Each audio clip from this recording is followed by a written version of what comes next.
Welcome to Bala cars. இப்போ நீங்கள் பார்க்க போகிற கார் பார்த்தீங்கன்னா போல்ல பிக்கோ அப்படிங்கிற காரை பற்றி தான் பார்க்க போகிறோம். வாங்க வீடியோக்குள்ளே போகலாம். கார் பார்த்தீங்கன்னா போல்ல பிக்கோ மாடல் பார்த்தீங்கன்னா 2015 மாடல். தேர்டு ப்ளஸ் அப்படின்னு இருக்காங்க. சிங்கிள் ஓனரில் தான் வண்டி இருக்குது அப்படின்னு இருக்காங்க. இது ஒரு டீசல் வண்டி தான். கிலோமீட்டர் பார்த்தீங்கன்னா 82,000 கிலோமீட்டர் தான் ரன்னிங் ஆகிருக்கு. ஏசி வந்துடும், power sharing, power window, air bag வந்துடும். டயர் பாயிண்ட் பார்த்தீங்கன்னா 4 டயருமே ஒரு 80% இல்லை நல்லாயிருக்கும்னு இருக்காங்க. நோ ரேப்ளேஸ்மெண்ட் இல்லாத வண்டி தான் அப்படின்னு இருக்காங்க. இந்த காரோட ப்ரைஸ் என்ன சொல்கிறாங்கன்னா 4,75,000 சொல்கிறாங்க. ரேட்டு குறைக்க முடியும்னு சொல்லியிருக்காங்க. குறைச்சி பேசி இந்த காரை பைப்பிங்களான்னு சொல்லியிருக்காங்க. ஏசி வந்துடும், power sharing, power window. TN 66 QU 5249 அப்படிங்கிற நம்பரில் தான் இந்த கார் இருக்குது அப்படின்ட்டு இருக்காங்க.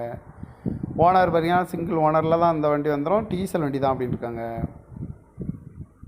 டயர் பான் பார்த்தீங்கன்னா 4 டயருமே ஒரு 80% நல்லாயிருக்குன்னு இருக்காங்க. அந்த காரோட ப்ரைஸ் என்ன சொல்கிறாங்க 4,75,000 சொல்கிறாங்க. ரேட்டு குறைக்க முடியும்னு சொல்லியிருக்காங்க. குறைச்சி பேசி இந்த காரை பைப்பிங் தான் சொல்லியிருக்காங்க.